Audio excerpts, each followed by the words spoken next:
Unwanted kit इस्तेमाल करने से पहले आपको ये 10 सावधानियां ध्यान में ज़रूर रखनी चाहिए। सबसे पहली, ये प्रिस्क्रिप्शन मेडिसिन है, हमेशा आपको डॉक्टर की सुपरविज़न में ही इस दवा का प्रयोग करना चाहिए। दूसरी, 63 दिन से ज़्यादा दिन की प्रेगनेंसी में इस दवा का प्रयोग नहीं करना चाहिए। तीसरी, एक्टोपिक प्रेगनेंसी में इस दवा का प्रयोग नहीं करना चाहिए।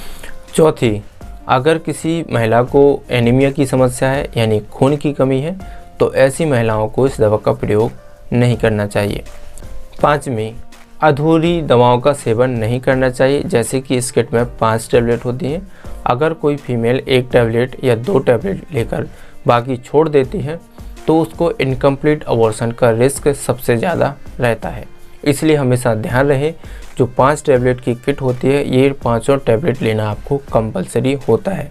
इसलिए कोशिश करें ये 5 टैबलेट ली जाएं, कोई भी टैबलेट आपको मिस नहीं करनी चाहिए, तो इसका भी आपको विशेष ध्यान रखना है। छठी, स्तनपान कराने वाली महिलाओं के लिए भी इस दवा का प्रयोग नहीं करना चाहिए, क्योंकि ये दवा मिल्क में पास हो जाती है और बच्चे को नुकसान कर सकती है, तो इसका भी आपको ध्यान रखना है।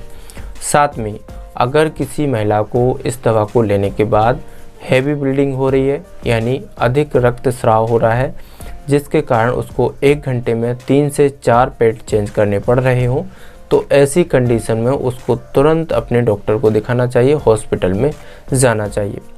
इसका भी आपको विशेष ध्यान रखना है। 8, दवा खाने के बाद प्रेगनेंसी को जारी रखना। कई फीमेल्स क्या करती हैं, मेफिप्रेस्टोन की टैबलेट खा ली, उसके बाद 4 छोटी टैबलेट छोड़ दी। बाद में उनका प्लान चेंज हुआ कि हम प्रेगनेंसी को जारी रखेंगे, तो इसमें आपको बर्थ डिफेक्ट का रिस्क सबसे ज़्यादा रहेगा, क्योंकि मेफिप्रेस्टोन जो टैबलेट है ये क्या काम करती है, यूट्रस की लाइनिंग को ब्रेक करती है, उस प्रेगनेंसी की डेवलप को रोकती है, यानी प्रेगनेंसी की ग्रोथ को रोकती है। तो जो होने वाला बच्चा होगा वो बर्थ डिफेक्ट का शिकार होगा, यानी या तो वो विकलांग होगा या मानसिक रूप से कमज़ोर होगा, या हो सकता है इसके अलावा और कोई भी समस्या हो सकती है। तो हमेशा ध्यान रहे, अगर आपने मेफिप्रेस्टोन की 1 टैबलेट ले ली है बाकी छोड़ दी है तो आपको या तो कंप्लीट अबॉर्शन कराना चाहिए या आप सर्जिकल अबॉर्शन से भी आप इसको हटवा सकते हैं। तो इसका भी आपको विशेष ध्यान रखना है।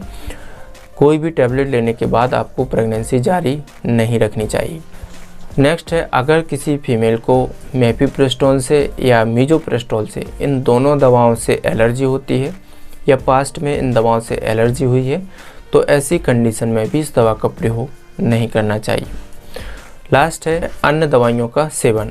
अगर किसी महिला की पहले से कोई दवाइयाँ चल रही हैं या इस दवा को लेने के बाद आप कोई एंटीबायोटिक्स, एंटी फंगल या ब्लड थिनर मेडिसिन ले रहे हैं, तो आपको कई तरह के साइड इफ़ेक्ट, कई तरह के नुकसान हो सकते हैं।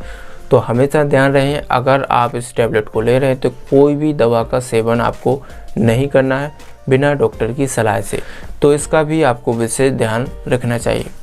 उम्मीद करता हूँ आपको इस वीडियो में सब कुछ समझ में आ गया होगा। अगर आपका कोई सवाल है तो कमेंट में ज़रूर लिखें।